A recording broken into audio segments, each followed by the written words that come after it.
ዳዊት ምን እንዳለ ታውቃላችሁት?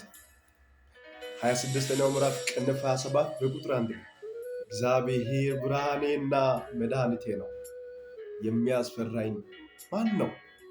እግዚአብሔር የሕይወቴ መተማመኛዋ ነው፣ የሚያስደነግጠኝ ማን ነው? ክፉዎች አስጨናቂዎቼ ጠላቶቼም ሥጋዬን ይበሉ ዘንድ በቀረቡ ጊዜ እነርሱ ተሰናከሉና ወደቁ። ሰራዊት ቢሰፍርብኝ ልቤ አይፈራም፣ ሰልፍ ቢነሳብኝም በዚህ ይተማመናለሁ።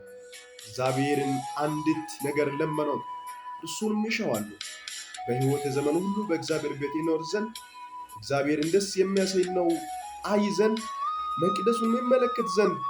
በመከራዬ ቀን በድንኳኑ ሰውሮኛልና በድንኳኑ መሸሸጊያ ሸሽጎኛልና በዓለት ላይ ከፍ ከፍ አድርጎልኛልና።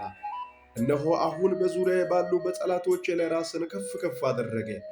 በድንኳኑም የእልልታ መሥዋዕትን ሰዋው። እግዚአብሔር ይቀኛሉ ይዘምርለትም አለው። ኢየሱስ ይባረክ።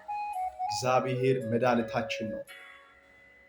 በዚህ ዓለም ላይ ያሉት ብርሃናቶች በተለያየ በባለሙያዎች የተሰሩትና ለኛ ለጊዜው ብርሃን ሰጥቶ በራሱ ሰዓት ላይ የሚሄድ ናቸው።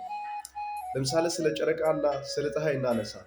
በራሱ ሰዓቱ ላይ እግዚአብሔር ከዘመናት ዘመን በፊት የሰጠው ሰዓታቶች አሉ። ፀሐይ የራሱ ሰዓትን ጨርሶ ሲገባ ወይኔ ለምን ገባ ለምን ሄደ ብለን አንጨነቅም። ጨረቃውም የራሱ ሰዓትን ጨርሶ ሲሄድ ወይኔ ለምን ጨረቃው ገባ ብለን አንጨነቅም። በሰው እጅ የተሰራ ለኛ 24 ሰዓት ሁሉ ብርሃን ቢሰጥ እንኳን ደስታ አይሰጥም። በሚሄድበት ሰዓት ላይ በውስጣችን ላይ የሆነ ስሜት ይሰማል። አያችሁት አይደለ?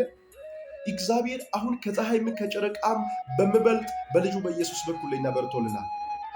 ስሙን በምንጠራበት ሰዓት ላይ ጨለማችን በብርሃን ይሸፈናል።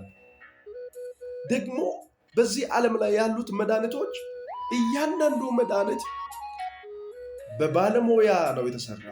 ያገኘ ሰውየው ሌላ ነው። ለዚህ በሽታ ሊሆን ይችላል ወይ ብሎ ያሰበው ሌላ ነው። ልኬቱን የሰጠው ሌላ ነው። የቀመመው ሌላ ነው።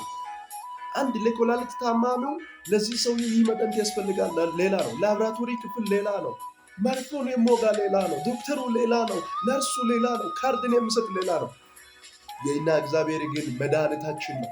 ዶክተሩም ራሱ መድኃኒቱም ራሱ ፈዋሹም ራሱ ነው። ሃሌሉያ! ይፈውሰናል። ከማንኛውም ቀንበር ነፃ ያወጣልናል። በኢየሱስም ታስራችሁ ተጨንቃችሁ ግራ ተጋብታችሁ ያላችሁ ሰዎች የፈውስ እጅ በእናንተ ላይ ወርቋል። ብርሃን በዙሪያችሁ ላይ በርቷል። የሚያስጨንቅ ሁሉ ተመቷል። ነፃ መውጣት ሆኖላችኋል። በኢየሱስም ተባረኩ። ዩቲዩብን ሳብስክራይብ አድርጉት። አዲስ ጀማሪ ነኝ። ሌላ ሰው ሼር